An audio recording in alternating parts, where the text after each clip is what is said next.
study, and play come together on a Windows 11 PC. And for a limited time, college students get The best of both worlds. Get the Unreal College Deal. Everything you need to study and play with select Windows 11 PCs. Eligible students get a year of Microsoft 365 Premium and a year of Xbox Game Pass Ultimate with a custom color Xbox wireless controller. Learn more at windows.com/student offer. While supplies last. Ends June 30th. Terms at aka.ms/collegepc. Higher education is a local story, and it's one that's not being told. Most Americans go to college within 50, 25 miles of home, and it's often not covered that way. When we were getting started, we did a landscape analysis in the top 50 media markets. Only about a third had anyone dedicated to covering higher education. We want to change that. This is Small Press, Big Ideas, a podcast about the business of local news in the United States. I'm your host, Paul Gewertz. Small Press Big Ideas is about the opportunities and challenges that local news publishers are facing for their businesses. I'll sit down and talk with journalists, entrepreneurs, nonprofit leaders, and more in the local news industry to find out what's working, what isn't, and how the local news ecosystem can innovate and flourish in the 21st century. All right, my guest today is Sara Hebel. She's the co-founder and editor-in-chief of Open Campus. That is an interesting organization that I believe kind of touches in higher education and partners with local newsrooms. I'm sure we'll dive into this more. But anyway, Sara, nice to meet you, and thanks for coming on today. I appreciate it. Great to meet you, Paul. Glad to be here, and you're welcome. Happy to get started. So it's our first time meeting. And the audiences too. Could you just talk a little bit about your background, kind of like what's led you up to where you are now? Oh, of course. I'd like to hear that.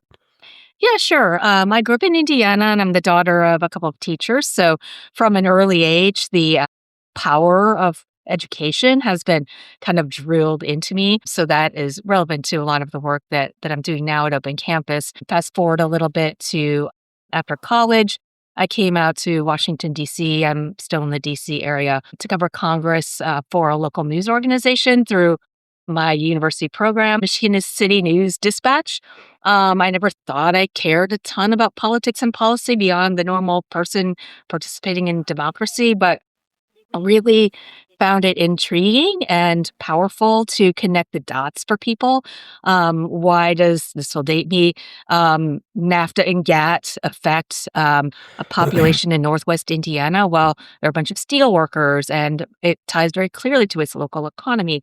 What do environmental laws have to do with the Indiana Dunes, which people actually care deeply about? So helping people see why it matters to be engaged citizens was something that I found really intriguing and something I wanted to continue to think about doing. So eventually I found my way to the Chronicle of Higher Education, where I spent 2 decades covering federal and state policies, connecting the dots again for people within higher education, which are the main audience there, and then became an editor. And over time, started to see the problems with the diminishment of local news kind of firsthand through being a reporter trying to cover the country and covering what's happening in the States, and just realizing the clips and coverage that I was seeing in some of my early days of doing this work were really not existent anymore.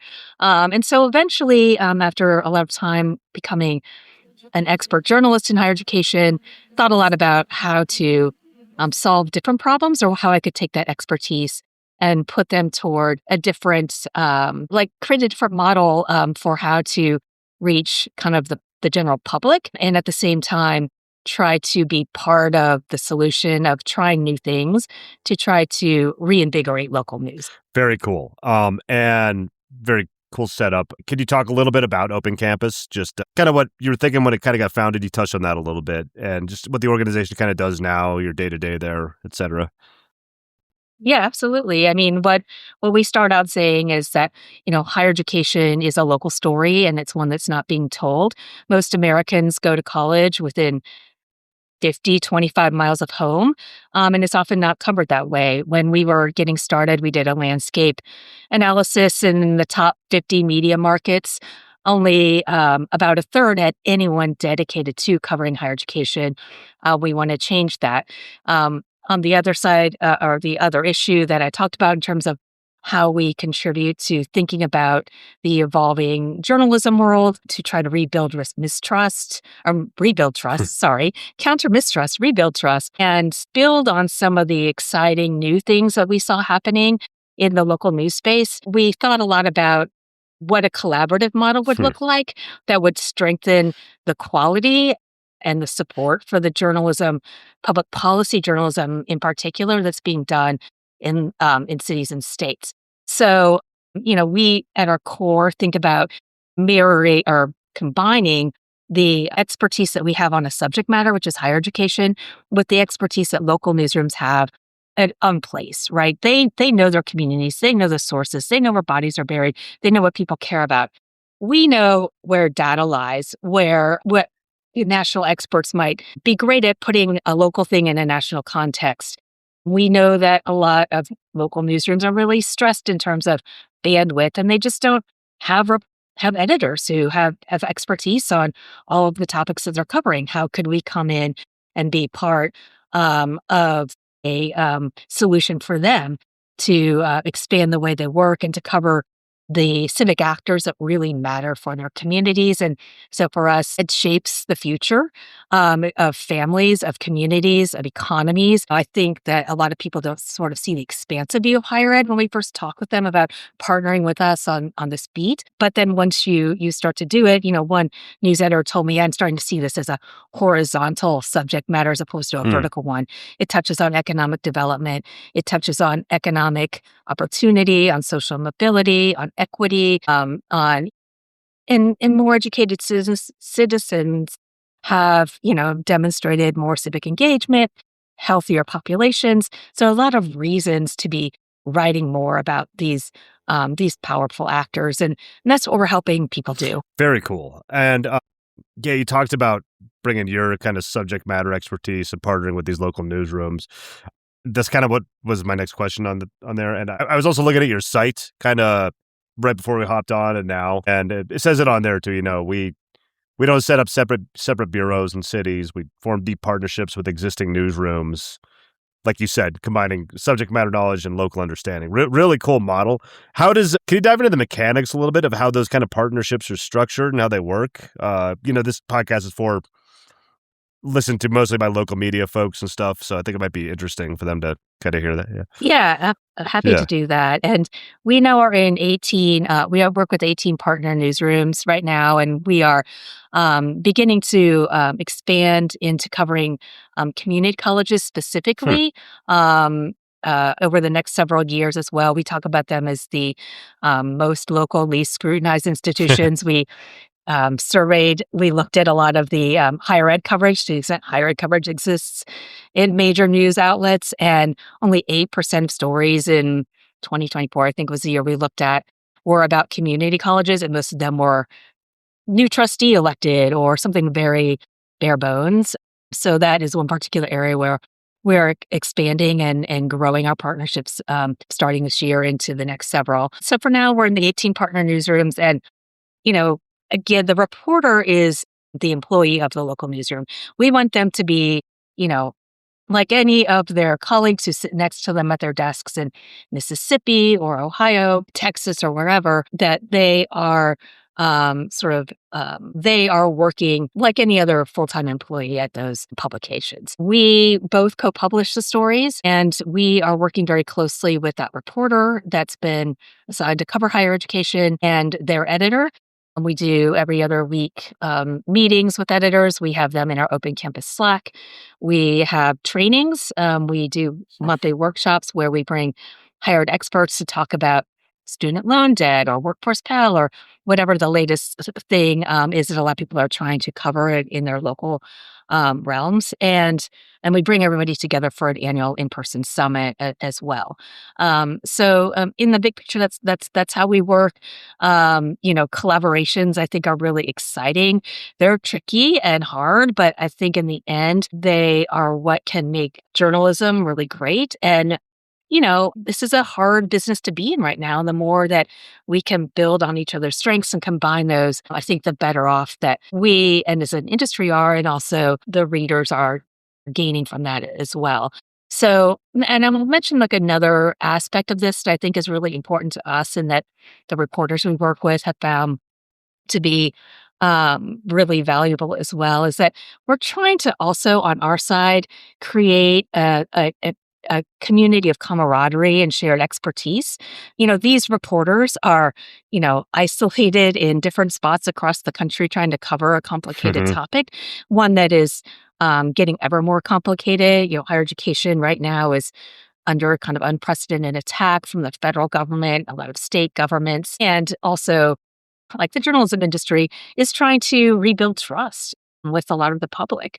So there's a lot that's happening very fast.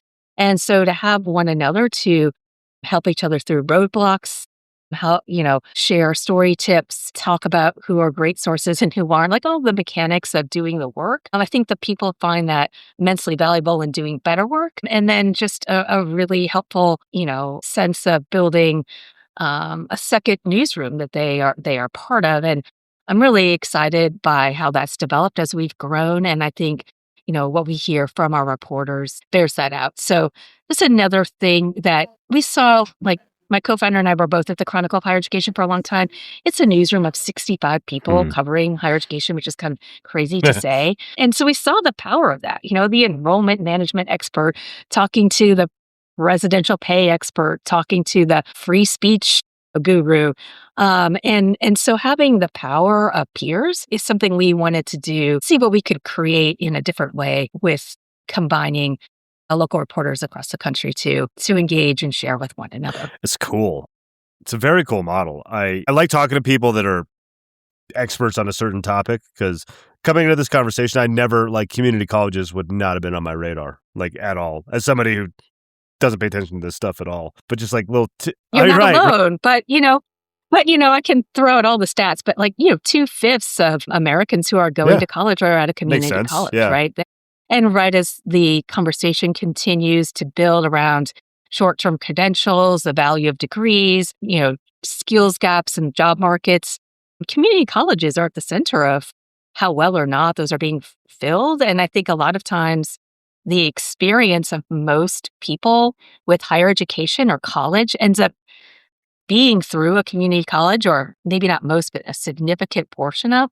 And if they have a bad experience, if the expectations and realities aren't matching up for them, that trickles back. That means their cousins and neighbors and others are going to hear like, well, we were told we would get a better paycheck, but this program didn't bear out. So I do think that there's a lot of opportunity for assessing how well or not these institutions are playing the roles and the big roles that we are asking of them. Yeah. It's very important. So something, I didn't have this in the prep, but it kind of came up as you've been kind of talking about this stuff. You're the co-founder of Open Campus, so you've been there for the whole kind of ride of starting this. Outside of like higher ed, do you see or have any advice? Like, do you see paths to this kind of similar model? Like, say, expertise, and I don't have a subject for you off the top of my head, but some other thing where you have an expertise and people kind of partner with these local newsrooms across the country and, kind of help bolster them, help get the word out. I don't really have the framing of this question down, but like, do you have any advice like that you've learned along the way, or do you see how they could work that way? Does that make sense? Yeah, I think, Yeah. I mean, Yeah. absolutely. And it's a conversation I have with people pretty regularly, actually. There are outlets like GRIS to work on in the environmental front, or people that are trying to do more coverage of healthcare, climate, in different ways. And so I think it definitely could be applicable to a lot of public policy conversations and topics. And I think, different topics might lend themselves to doing it slightly differently depending on what the levers are of power and which actors are at the core of it and how it functions in states versus the federal government, localities versus states. So I think there might be ways to it that people might want to adapt it. In terms of advice, I'm not great at advice, but I think it's not too different from different types of collaborations that people are trying across journalism in different ways. And I think a lot of the ways that guide us are be sure you're clear and direct with people about what you need and what you want and what you expect at the outset. Have regular check-ins to make sure that everybody's on the same page. I mean, these are common, pretty straightforward suggestions, but I think sometimes, people are trying to be, I just think sometimes at the outset, maybe there are ways that people can be a little bit more direct. And, we are very clear with our partner newsrooms that they, that we're trying to help them accomplish their broad mission. And so we want to cover higher education the way that matters most to their source. It's a back and forth, and different newsrooms need us differently. So I think flexibility is also key. And picking the right partner at the start, I kind of just think is, again, straightforward advice. But really, if you pick partners and people where you can establish trust quickly, then you can work yourself through kind of any tangles that come up along the way. And, for us, that means organizations that are mission aligned in the sense that they want to do in-depth work, right? They want to cover these issues beyond just the latest controversy or, the ribbon cutting ceremony. So, finding outlets where that's sort of the orientation from the outset. And I think then you set yourself up for a lot of common ground upon which you can build a really strong relationship. Very good advice. Growing a successful business has never been easy. But whether you're navigating a complex industry or trying to reinvent one, our breadth of banking experts are here to collaborate on market-proven solutions. At KeyBank, we're built to grow with your changing needs because we're not just here for the business you are now, we're here for the business you'll become. Reimagine business as usual. KeyBank opens doors. Learn more at key.com/B2B. Another question, just kind of following that same thread, like say there was somebody listening who thought of something similar, wanted to do this. And like I said, you've been in it the whole time. So you're a nonprofit. I'm just curious if you had advice. Yes. Is it like primarily grant driven? Do you have like individual sponsors? Could you just talk about just kind of getting it off the ground, how you went about that and thought about that too?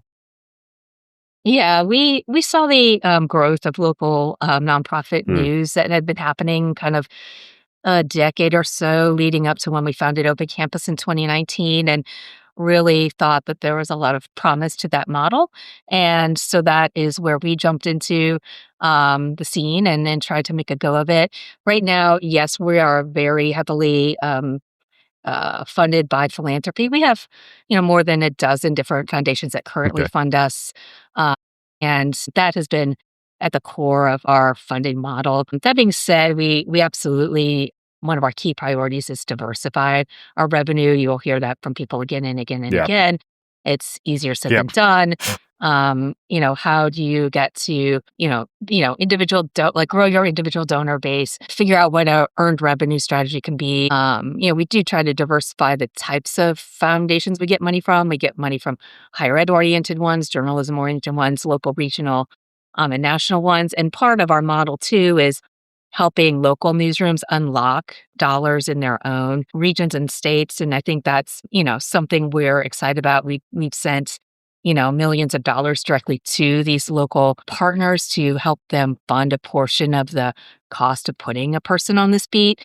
And, we do that. Many of them figure out ways to match that in different ways in their communities. So I do think we are trying to see what we can do to help, expand the pie. But back to us, we definitely have work that we're doing right now to, 3 years, 5 years out, and a year out, have a more mixed picture of where our money's coming from, and just to be honest about kind of the challenges that we face and what we're trying to build as we continue to develop and grow.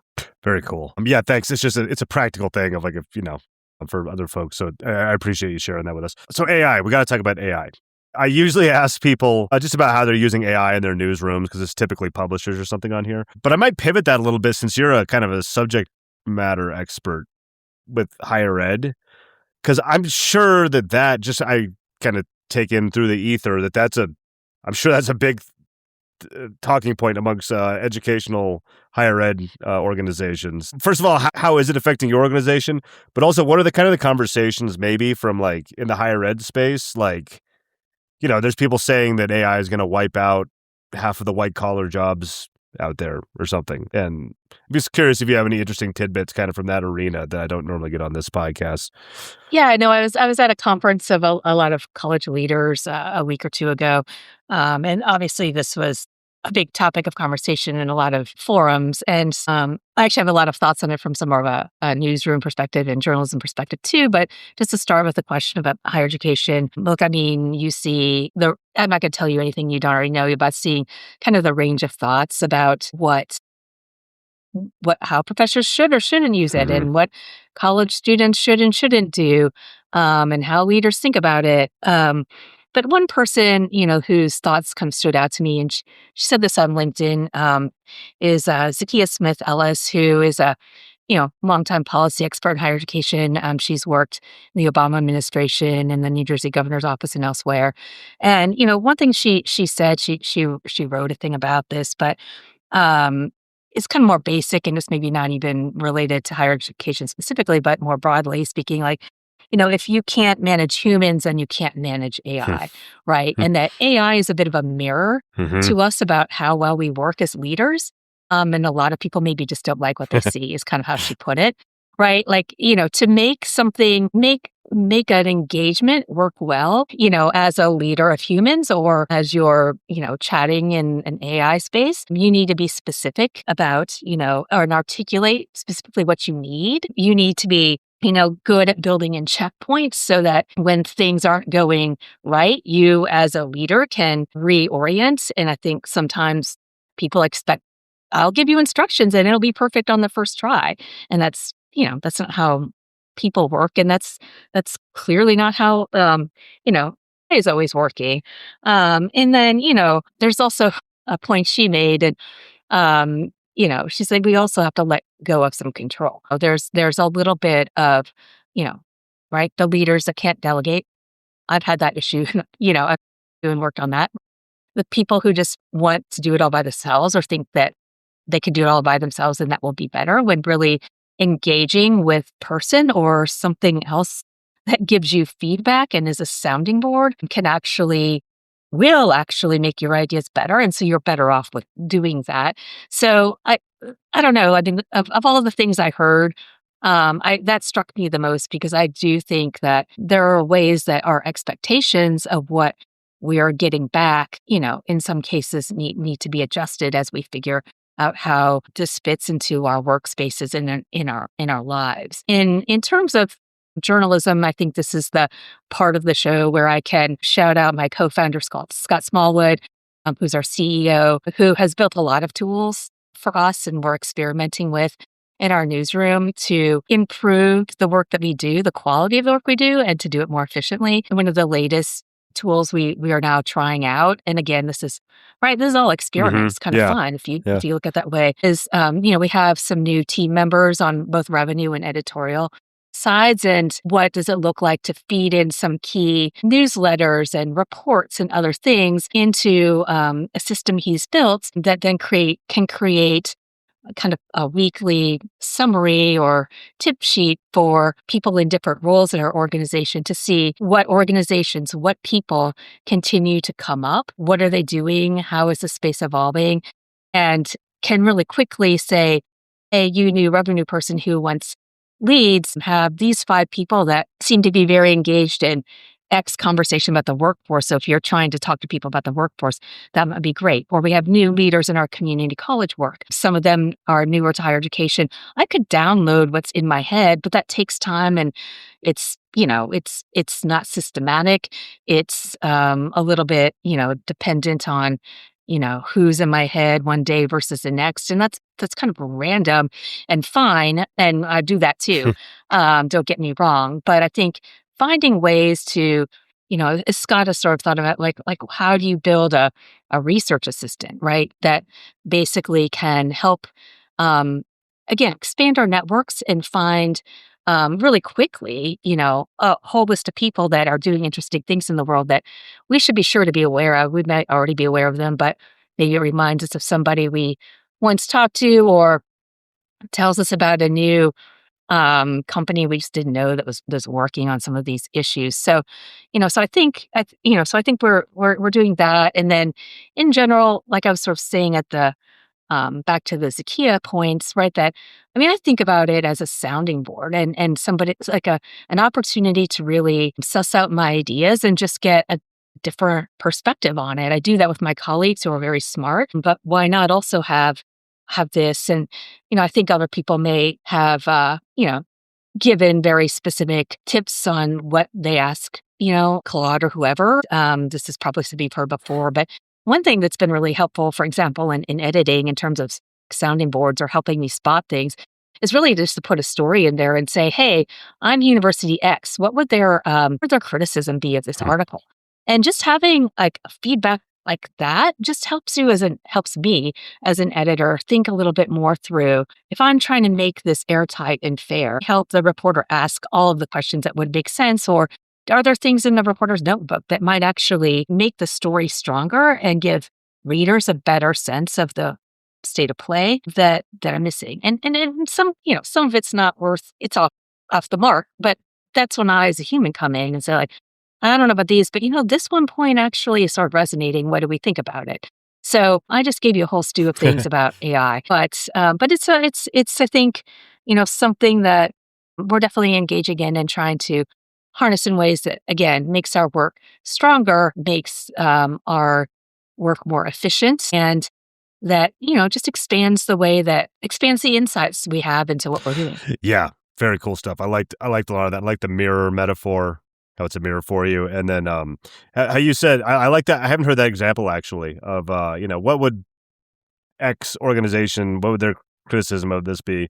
In a different context, I find that very helpful for myself. Like, I'm like, just spar with it and be like, what am I missing here? Like, what are people going to come back at me with if I do X? And it's super helpful for stuff like that because it helps you see your own blind spots. Right. Like Right, exactly. Like, what are the things I don't know that I don't know, or that something else can point me to that might just, and I've been working with Scott for 20 some years. We are great at checking each other and giving each other feedback, but then you're also like in a pattern, right? Yeah, so right. Yeah. I know my colleagues well. I almost can anticipate some of their feedback. They surprise me. I surprise them, but it's just another like outsider pair of eyes in a way, which, you're feeding it insider stuff, so it will know more about you as time goes on, but and you want it to give you feedback that's in line with your mission, what you're trying to accomplish. And I do think sometimes it just turns a phrase or just a little, angle on something or question on something I just never really explicitly thought to ask in that way. And, sometimes it leads to better insight, sometimes it doesn't, but it definitely is expanding, my vision. That's awesome. I'm glad. That's the kind of one of the best case scenarios of opinions on it out there. I'd like to ask everybody if you could flash forward 5 years, optimistically, everything goes the way you would like it to. Where do you see Open Campus and yourself too? Like, what's it look like then? Yeah, I think maybe the way to answer is like, what does success look like? And I think for us, I mean, there are a lot of different things to say about that. One is sustainability, and it just, we're still here and a going operation that continues to do important work across the country. And I think to get there, that's, improving or diversifying our revenue mix on the funding side. I think that's continuing to expand the way we think about serving partners and evolve that as the news industry changes so quickly. So I think, we want to, be a little bit more structured in how we think about the services and products we're offering and to expand them. And a lot of things that people are talking about in journalism and we're talking about too is how do you do things beyond story? How do you meet people where they are?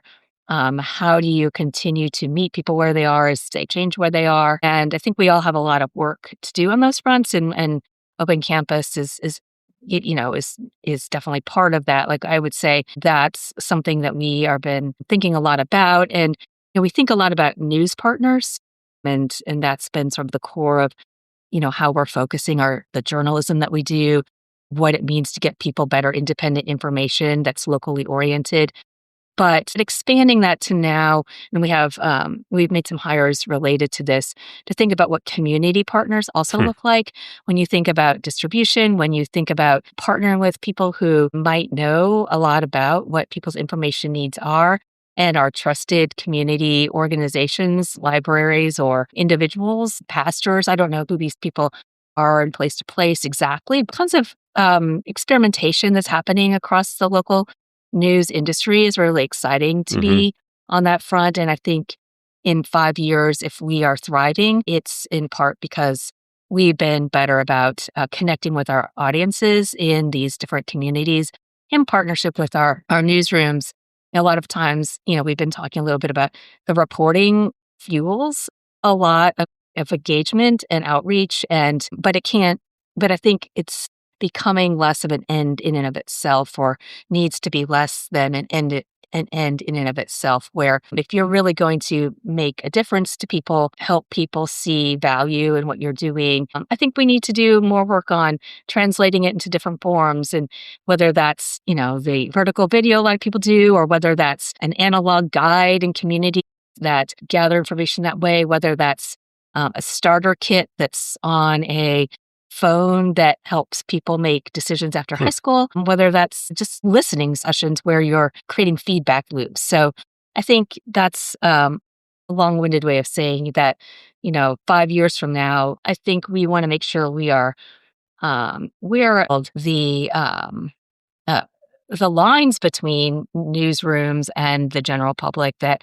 I think have gotten kind of squiggly or disconnected entirely. So that's what my hope would be, that when we're talking 5 years from now, we can say we've made clear progress and are doing well on. So, I think that we also are evangelists for the higher ed beat and think that it really matters. So back to the 2/3 of the top 50 markets had nobody covering it, nobody watching these institutions.